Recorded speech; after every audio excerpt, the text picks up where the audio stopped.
Merry meet everyone, and welcome once again to Lady Moonlight Stories for Children. With myself, of course, Lady Moonlight, and our little friends in the corner, Rocky and Rio. Say hi, Rocky. He's gave a little knock today. So, how are all my favourite children out there today? I hope you've had such a magical week. I have got a big hello to say to some of the children that always watch my videos. I'm glad you're enjoying my stories, and I'm glad that you like them as well. Let me have a look on my little list of names and let's see who I'm going to say hello to today. I'm going to say hello to Harrison. Hi Harrison, hope you're having a good day. I'm also going to say hello Olivia. How are you Olivia? Hi. I'm also going to say hello to two very special friends as well, Cheyenne and Benny. Hi Cheyenne and Benny, I hope you're having a good day too. I'm also going to say hello to Sydney. Hello Sydney. I'm also going to say hello to Emma as well. And we've also got Hardy and Ashton. So many children to say hello to today. But all these children, I'm sure, have been enjoying our stories. Have you been enjoying our stories? I hope so. Today's story involves little fairies, like these ones. It also involves a little dragon. He's the smallest dragon you've ever seen. But he's a beautiful dragon all the same. And the story also includes a little elf who stays in a very magical tree house. The lights are on. Maybe that means Mr. Elf is at home. I wonder what Mr. Elf will be doing in the story today. There's nobody in.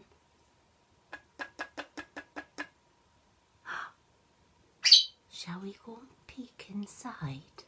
I think we should. Shall we open the door?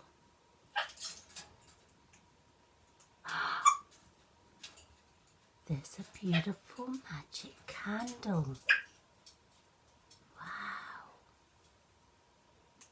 That must be to light up his windows and his door so that when it's dark he can find his way home. We better shut the door so that Mr. Elf doesn't know that we've had a look in his magic house. There's a magic window at the top too. Can you see it? And beautiful leaves. Let's have a look at the back of his house. So many beautiful, beautiful leaves in this house. What a magical fairy house this is. Would you like to live in a house like this? I know I would, especially when this little house and the pixie live deep in the woods. Now this pixie's house is guarded by many, many fairies. It's guarded by little tiny fairies, just like these.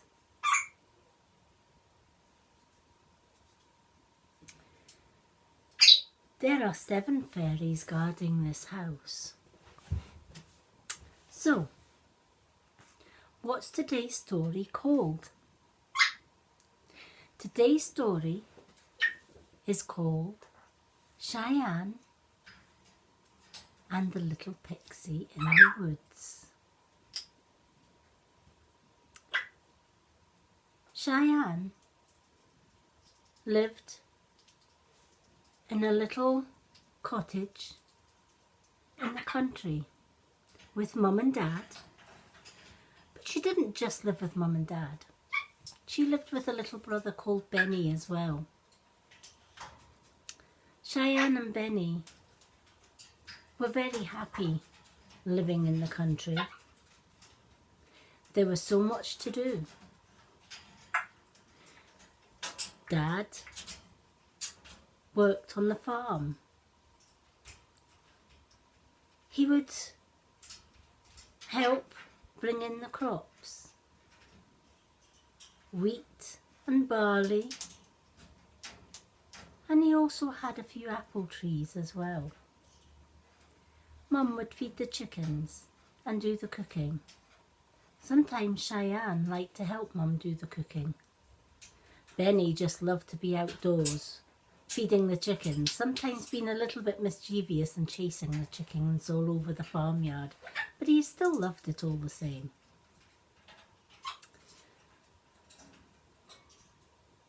Just outside of the village, there was a large wood, a beautiful forest.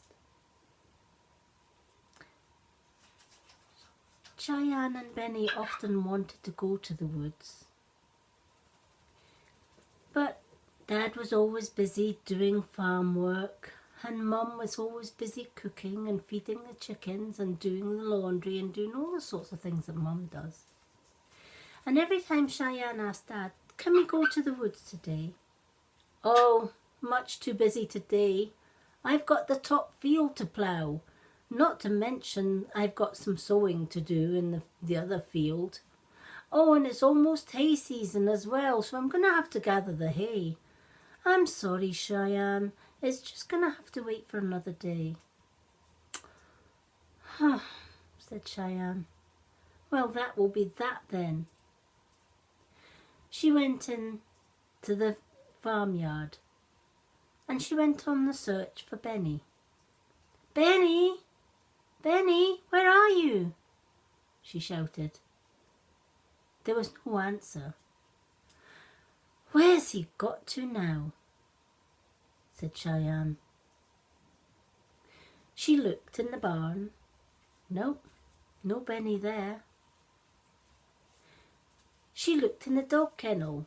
"Ruff, ruff," said the dog. Oh, sorry. I was looking for Benny." She then thought, "I'll go in the chicken coop."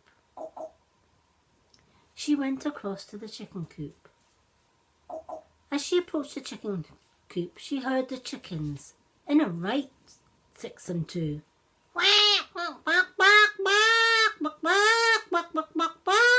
Said the chicken.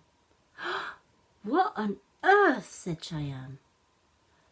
She ran over thinking that maybe her fox had got into the chickens and were disturbing the chickens. But no, there was no fox.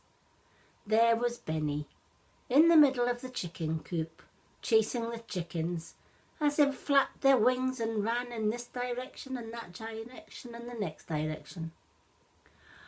"Oh, Benny!" shouted Cheyenne. "You know Mum said not to chase the chickens."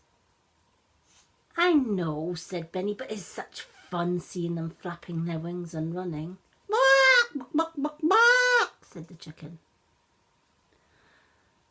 "Benny, I need to talk to you." "Sounds serious," said Benny. "Well, it's not too serious," she said, "but I'd like to talk to you all the same." "Okay." Benny rose up from the chicken coop and dusted himself down. He was covered with head to toe with chicken feathers. said Cheyenne. "You look like a plucked chicken."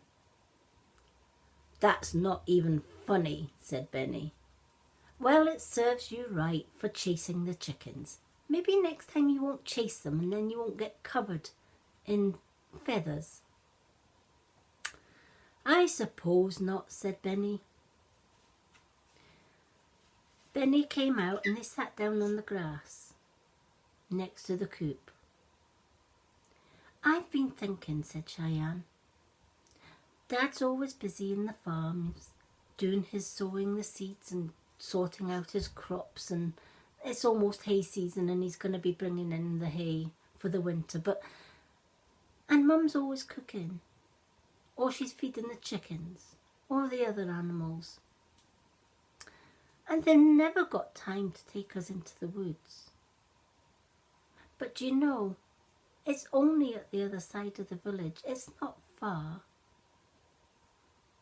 Maybe we should go together. After all, they did say not to go into the woods alone. Well, if I had you with me, Benny, we wouldn't be alone, right? We would be together.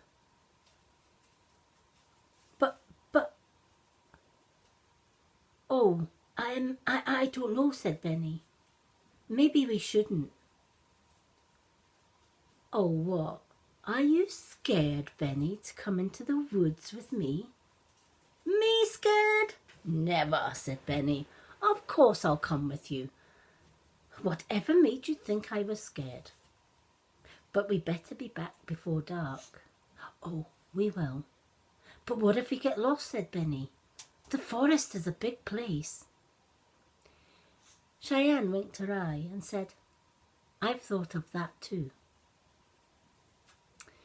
She went into her pocket and pulled out lots and lots of seashells. Very large, beautiful seashells.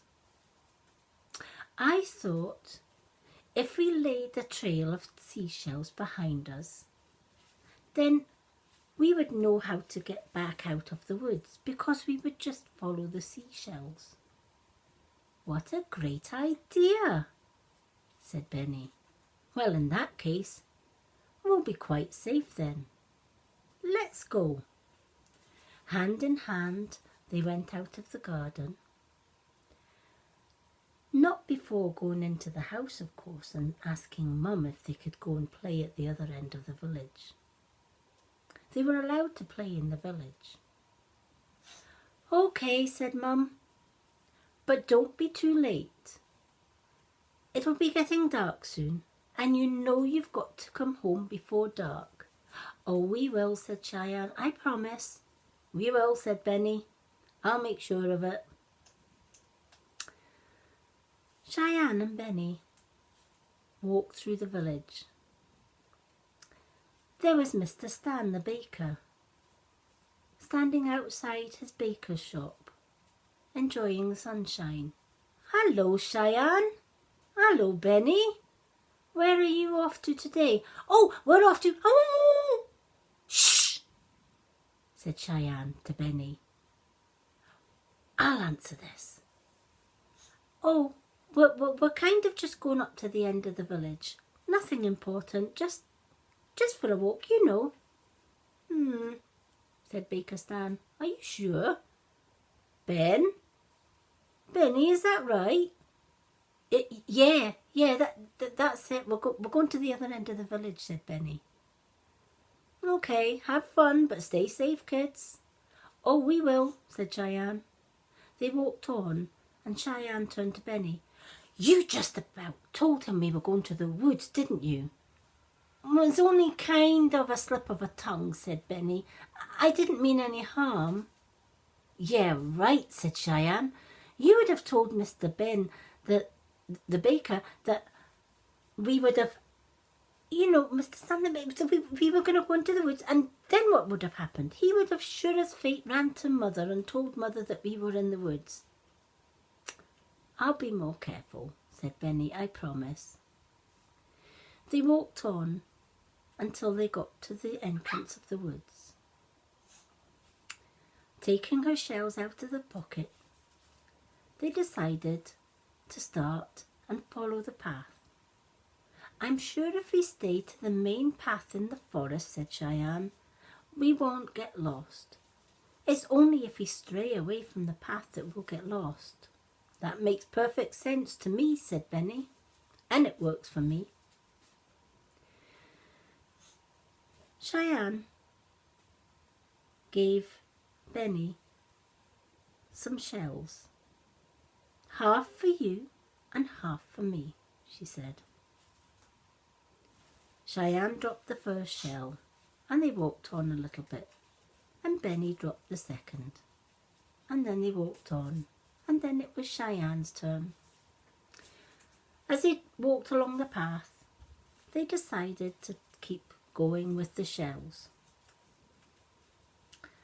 As they walked, they heard something just in front of them.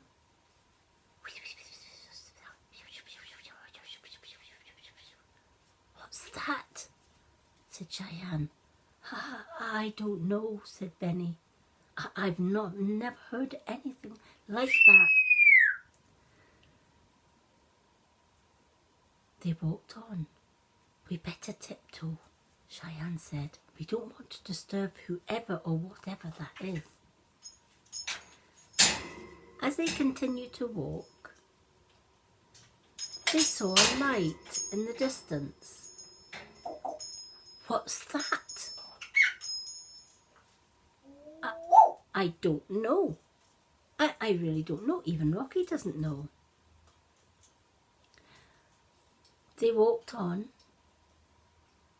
until they came to a little clearing.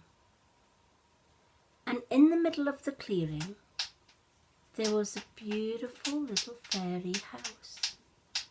A beautiful tree house. It had a window at the top and a door, and there was a bright light shining from the door. On the left-hand side of the house was the most smallest but cutest dragon they had ever seen. It's a dragon, said Benny. Oh, I'm not sure about that, said Cheyenne. Don't dragons kind of smoke and throw flames out their mouth and everything? Yes, they do, said Benny. But that looks so small, it must be just a little flame, surely.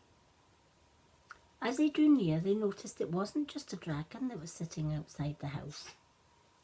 There were 7 little fairies. That's what the whispering was. The fairies were whispering.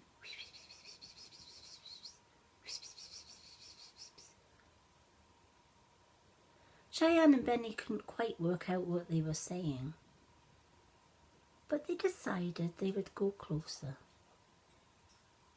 Suddenly the whispering stopped, and one of the fairies, who had the most beautiful white wings, came forward and flew all around Benny and Cheyenne. What are you doing here? In the woods, she said. Children shouldn't be in the woods by themselves. We're not by ourselves, said Cheyenne. I've got Benny with me. Yes, but Benny's still a child, isn't he? Well, yes, but we're still not alone, said Cheyenne. Said the fairy. There are so many dangers in this wood, you know.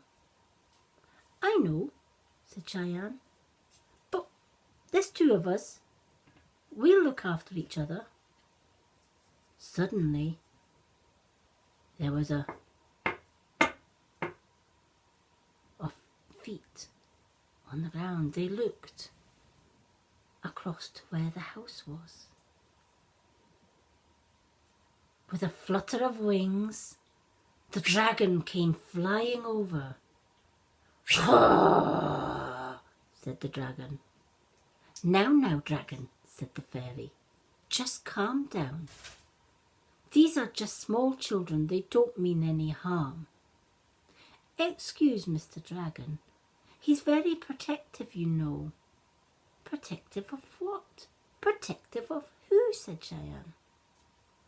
Why, protective of the owner of this house. Does a fairy live in the house? Said Benny. No, Benny, a fairy doesn't live in the house. Does a dragon live in the house? Said Cheyenne. No, a dragon doesn't live in the house, said the fairy. Then who? It's a magic forest elf that lives in the house. Wow. Yeah. And he doesn't like to be disturbed. Oh, dragon, you do make such a fuss, so you do. Well, he doesn't. I'm telling you, he doesn't. Dragon, go and take up your post. If I must, said the dragon. And he flew off back to the fairy house and sat on the left-hand side guarding the house. Is the elf in today? Said Cheyenne. Yes, he is. Could we see him? I'm not sure, she said. Leave it with me and I will go and check. The fairy flew off. I hope he's in. I've never seen a real elf before. Neither have I, said Benny. But I got a funny feeling he's maybe not the nicest of elves. Oh, poppycock, said Cheyenne. I bet he is. Look at the beautiful house. It's covered in branches and leaves. And it's got the most beautiful candlelight. He's got to be a friendly elf. They heard a knock on the door. As the fairy knocked on the door. Oh, for goodness sake, what now? Cried a voice from inside the house. It's me, Olivia, the smallest fairy. What do you want, Olivia? I've come to say, well, come on then, out with it. What do you want? I'm a busy elf, you know. I've just come to say that, you have two visitors. Two small visitors. Visitors? Visitors? At this time of the day? I don't get visitors. What do you mean visitors? And what do you mean small visitors? I told you wouldn't like it, said the dragon. Oh, be quiet, said Olivia Fairy to the dragon. They've come a long way, elf, just to come to see you. Surely, just this once, you can let them in. Them? Who's them? There's a young girl and a young boy. The young girl is called Cheyenne and the young boy is called Benny, said Olivia. And they're the most politest, beautiful children. Said the elf. Okay, but I haven't got all day. Tell them to come in. Thank you, said Fairy Olivia. Fairy Olivia ran off back to where Cheyenne and Benny were waiting. The elf will see you now, she said. Oh, wow. But he hasn't got much time, so you'll have to go right now. We will, she said.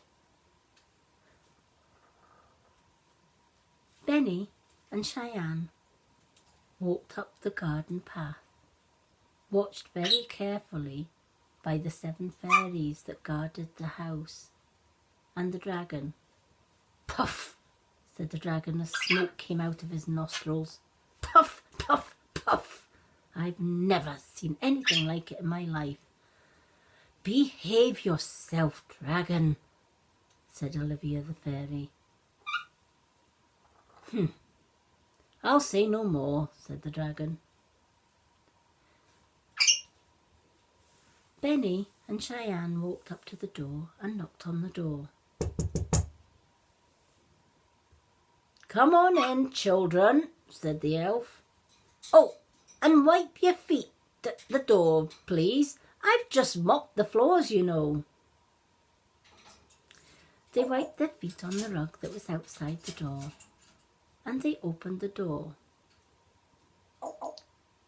It was dark and gloomy in this house, but there was a warm candle that lit up the room, and a beautiful fireplace that warmed up the whole room. The elf sat on a wooden stool. Come on in, children. Make yourself at home. Grab a toadstool or two. A toadstool, said Cheyenne. What fun! We've sat on stools and chairs, but never toadstools. Well, it's the first time for everything, I'm sure, said the elf. We can't just call you Elf, said Benny. Surely you've got a name. Of course I've got a name, said the elf. Well, my name's Benny, and this is my sister Cheyenne. Pleased to meet you. What's your name? My name is Harrison. Oh, well, pleased to meet you, Harrison. Likewise, I'm sure, said Harrison. They sat down and asked Harrison what it was like to be an elf and what he was doing in the forest. Elves are guardians of the forest. Didn't you know that? But more importantly, we're also guardians of the tree. Is that why you live in a tree house? Said Benny. Exactly. When I was just a nipper of a little elf, I had no home. I lived under the trees and sheltered under them, which was fine when the sun was out and it was a nice day, but when the rain and the snow came, there was no shelter. And because I was so kind to the trees and I was protecting the trees gifted me with a beautiful tree house, and I've been staying here ever since.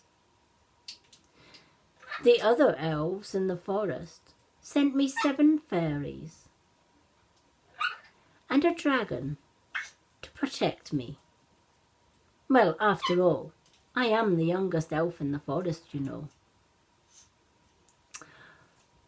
I'm glad that you've got this beautiful house, Harrison. I would love to live in such a house. It's okay, said Harrison. But you know, it does get a tad lonely sometimes. And fairies aren't the best people in this world to talk to. There's so much busy whispering and flying about here and flying about there. I imagine it would be difficult being a fairy, but magical at the same time, Cheyenne said. I would love to fly rather than use my feet to walk.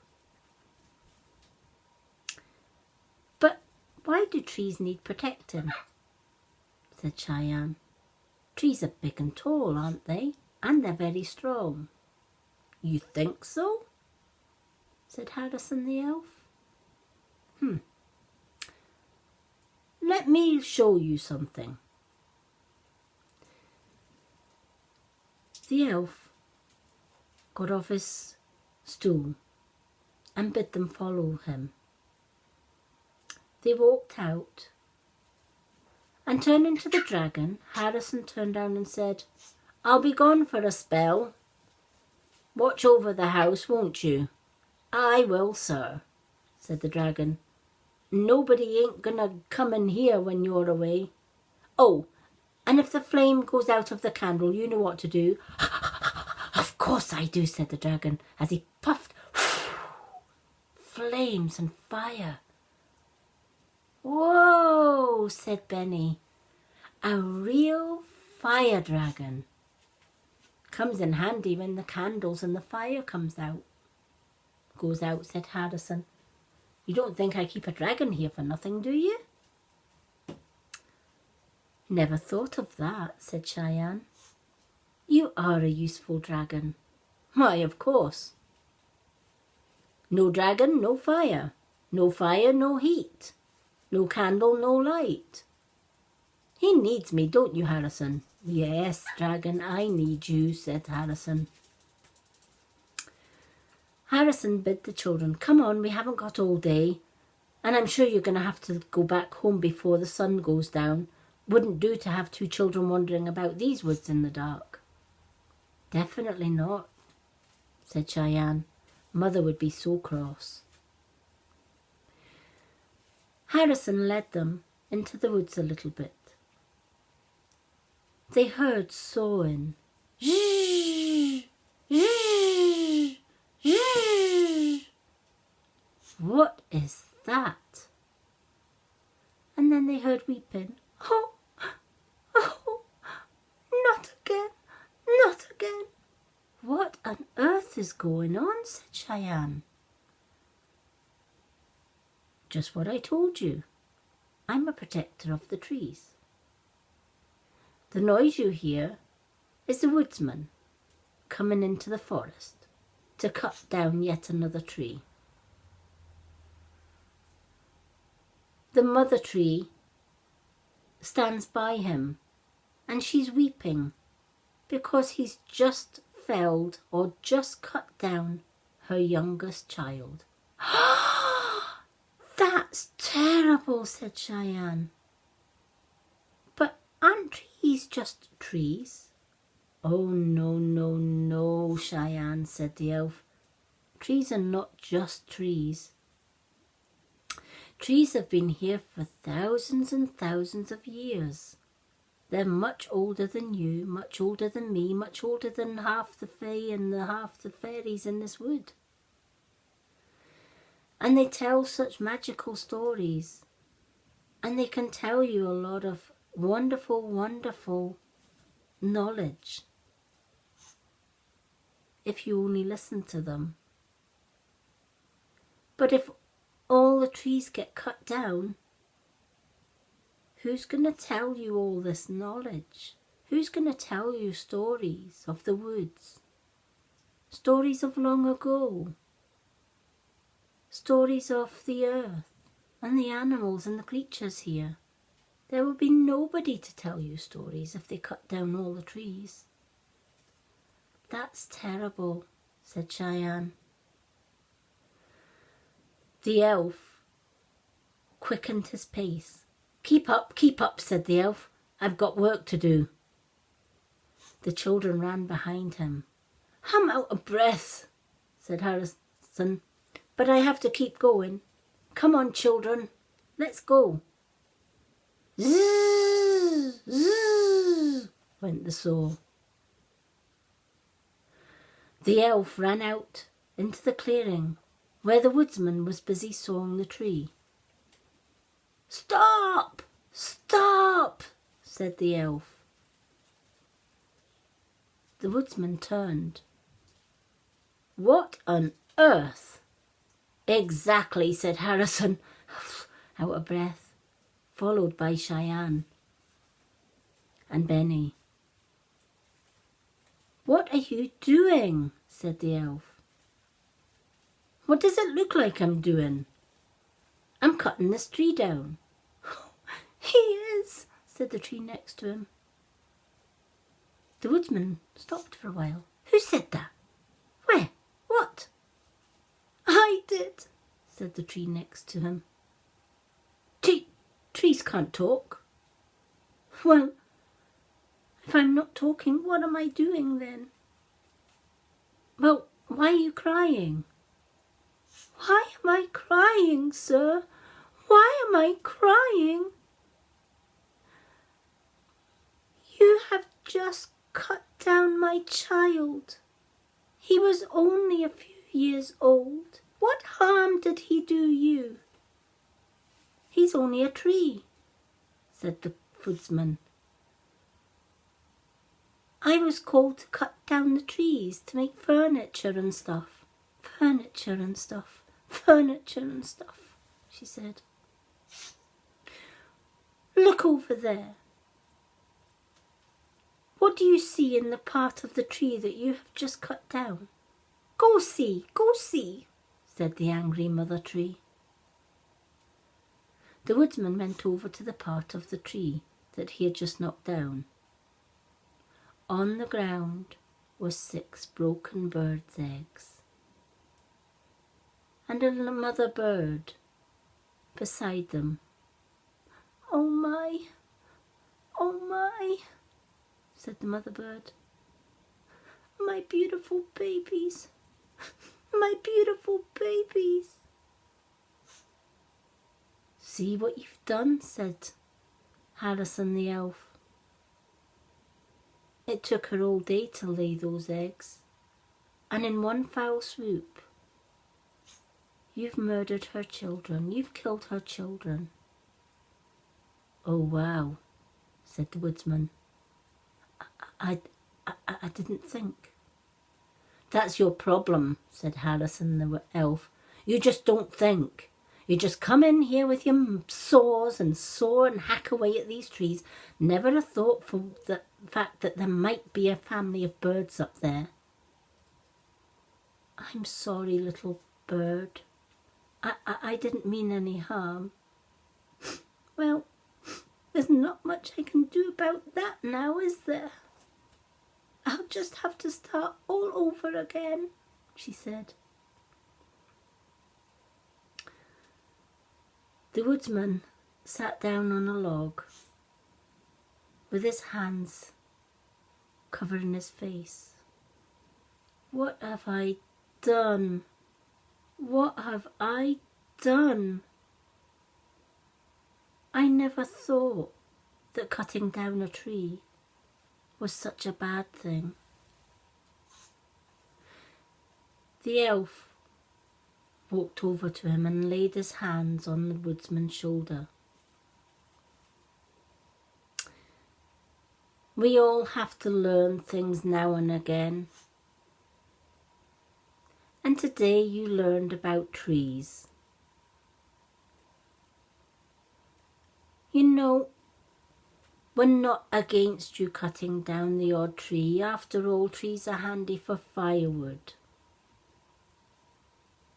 But we need trees too, you know, because they give us oxygen, and oxygen helps us to breathe. So every tree gives us the air to breathe. Exactly, said Harrison. Well, they are useful then. More useful than you know, said Harrison. It's okay, said Harrison, to cut down one tree. But do you plant another one in its place? Well, no, said the woodsman. We just give our orders to cut down the trees. We don't replace them. Well, maybe next time you cut down a tree, check the tree first to make sure there are no birds and nests up there. And if you must cut down a tree, then at least replace it with a baby tree so that that tree may grow and will never run short of trees.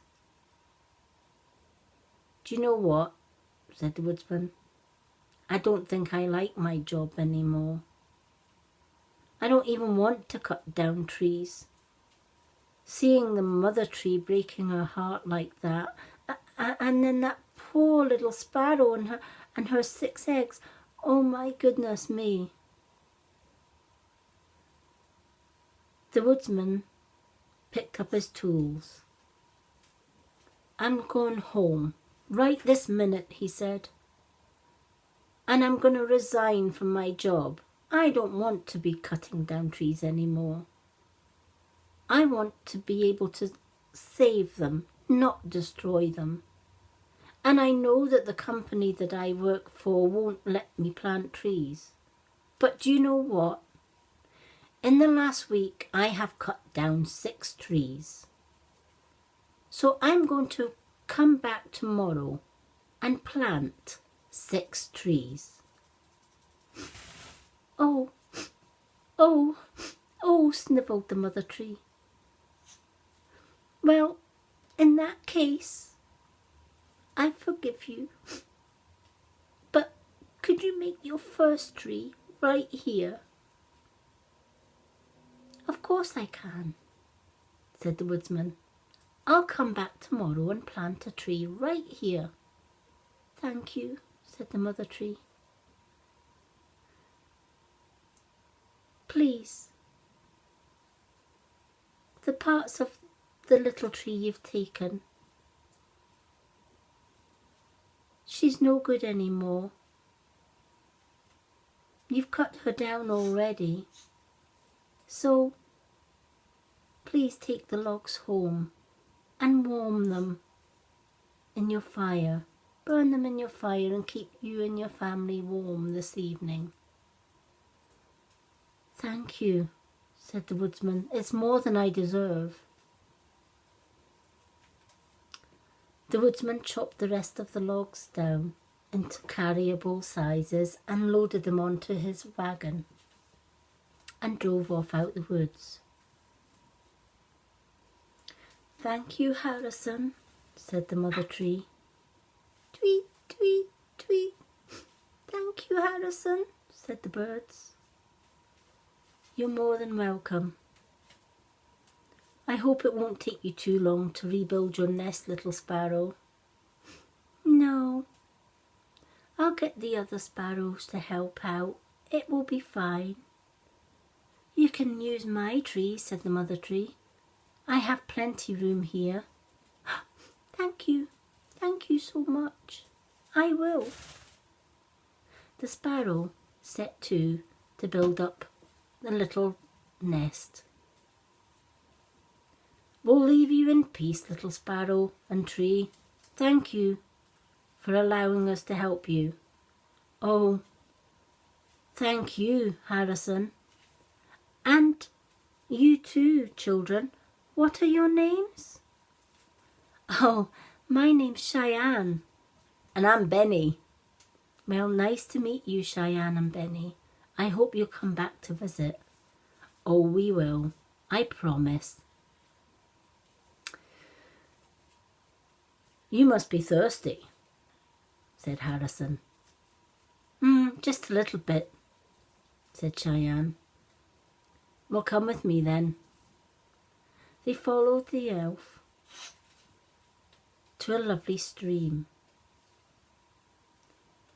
And at the stream, they saw 6 little tiny boats with fairies in them as they rowed their boats down the stream. And as they rowed their boats down the stream, they sang a beautiful fairy boat song. Would you like to sing the fairy boat song? I've got my tambourine with me today, so we'll use the tambourine. Just like last time, I'll start the verse and you can copy. Maybe Rocky and Rio will join in too. Shall we do that? Row, row, row your boat gently down the stream. Merrily, merrily, merrily, merrily, life is but a dream. Row, row, row your boat gently down the stream. If you see a crocodile, don't forget to scream. Ah! Row, row, row your boat gently down the river. And if you see a polar bear, don't forget to shiver. Woo! Row, row, row your boat slowly to the shore. And if you see a lion there, don't forget to roar. Roar. Do you think you can join in that song with me?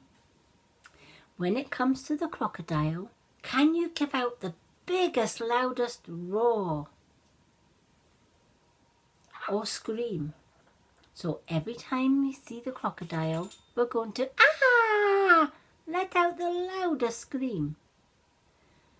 When we come to the polar bear, the polar bears live in the cold, so we're going to shiver, shiver, shiver. And when we get to the lion, we're going to roar as loud as you can. Do you think you can do that too? So remember, when you see the crocodile, we've got to scream. And when you see the lion, you've got to roar like a big lion. And if you see that polar bear, that cold, cold polar bear, you've got to shiver. Will you join me? Let's sing it together and watch out for the animals. Row, row, row your boat gently down the stream. If you see a crocodile, don't forget to scream. Did you scream? Row, row, row your boat gently down the river. And if you see a polar bear, don't forget to shiver. Did you shiver? Row, row, row your boat slowly to the shore. And if you see a lion there, don't forget to roar. Did you roar? I heard you roaring. We'll do it one more time, just so that you remember the words. Let's sing it a little bit faster this time, shall we? Row, row, row your boat gently down the shore. If you see a lion there, don't forget to roar. Well done. That was a big roar. Row, row, row your boat slowly down the river. And if you see the polar bear, don't forget to shiver. Did you shiver? Row, row, row your boat gently down the stream. If you see a crocodile, don't forget to scream. Well done. You've got that song down to a T. The children loved watching the boats going down the river and singing along with the fairies. Well, said Harrison, can't keep you kids any longer. It'll be your bedtime soon. Oh, yes, yes it will, said Cheyenne. And if you don't get out of here before the dark, well, oh, goodness knows, Mother will be sending search parties out for us and we'll be grounded for a week. Come on then, let's go, said Harrison. I'll lead you back to my house and from there, just follow the path and your seashells and they'll take you home. They followed Harrison back to the little cottage, where Olivia was waiting. Oh, oh, Olivia said, you're back. And, oh, Benny, hello Benny, and Cheyenne, you're back too. Yes, they are, said the elf, but not for long, they have to go. Oh, said the fairy, that's so sad. But I'm sure they'll come back again one day, won't you?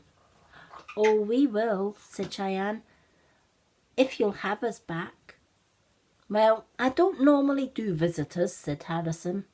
I'm usually a, lonely little elf, but I like you and Benny.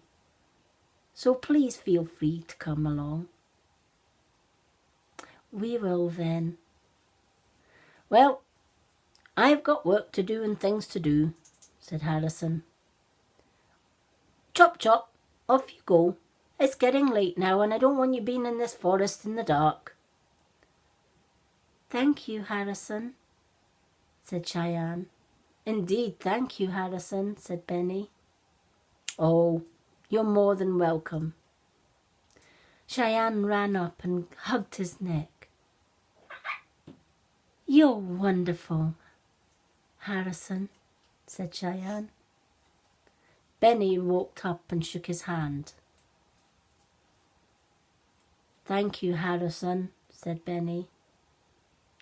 You're more than welcome, young sir, said Harrison, as Harrison went back into his little house. Harrison waved from the top window as the children left the house and started their way back. As they walked along the path, they picked up their shells. Each shell went into Cheyenne's pocket. When they came to the last shell, they found they were back in the village, and just in time too. The sun had just started to go down. Phew, said Benny. At least we'll get home in time. They walked along the village and saw the baker locking up his shop for the night. Well, hello, children. Have you been keeping out of mischief? Oh, yes, said Cheyenne. We were just, playing as children do. I'm sure, said Sam. Now go home before it gets too late. Your mother will be having a fit if she sees you out at night. I know, said Benny. We're going home right this minute.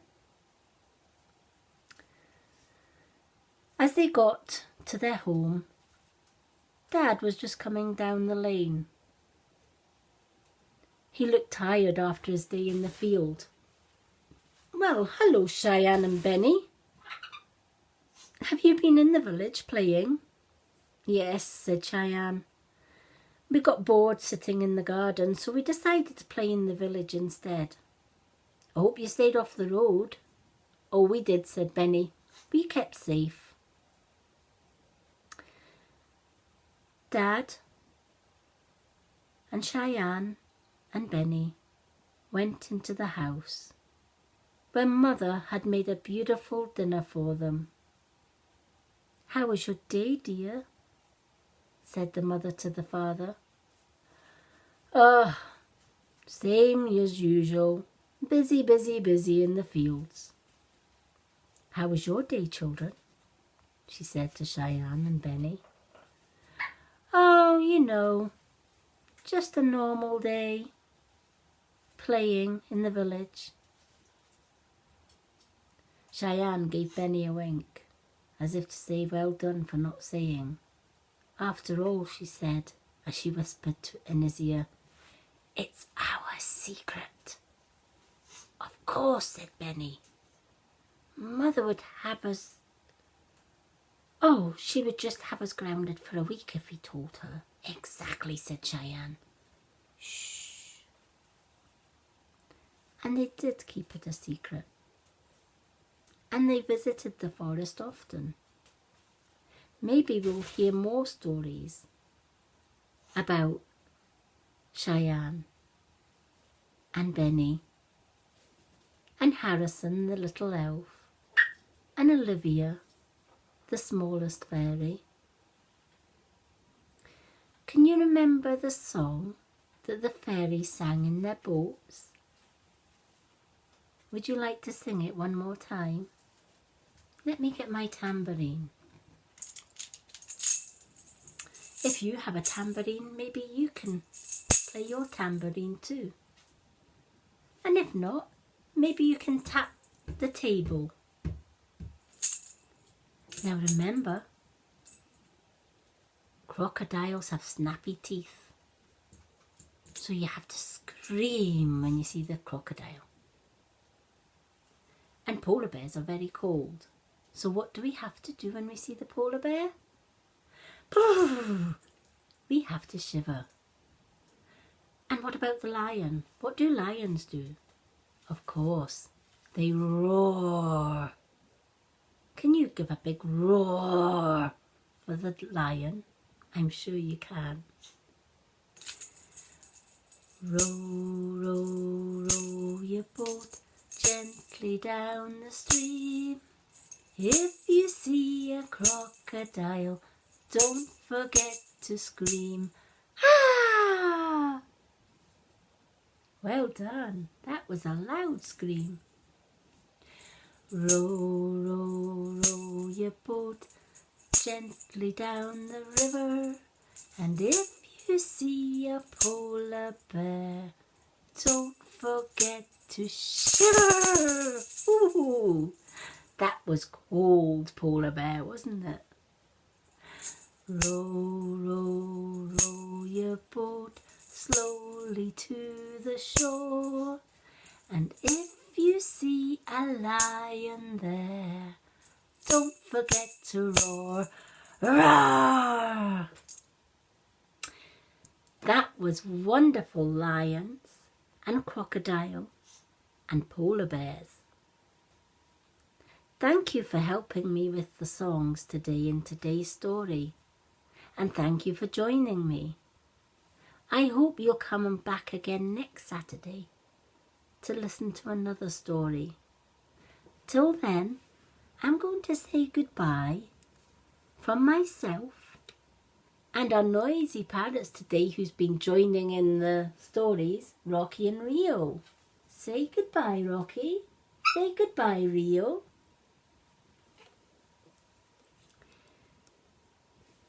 It was fun telling you the story today. Did you have fun with the story today? I hope you'll come back soon and listen to my stories again. And of course, join in the songs. I know Rocky and Rio love the songs. Till then, I'll say goodbye for now. Till the next time. Take care now. Lots of love. I love you all, from Lady Moonlight and Rocky and Rio. Bye everyone. Bye.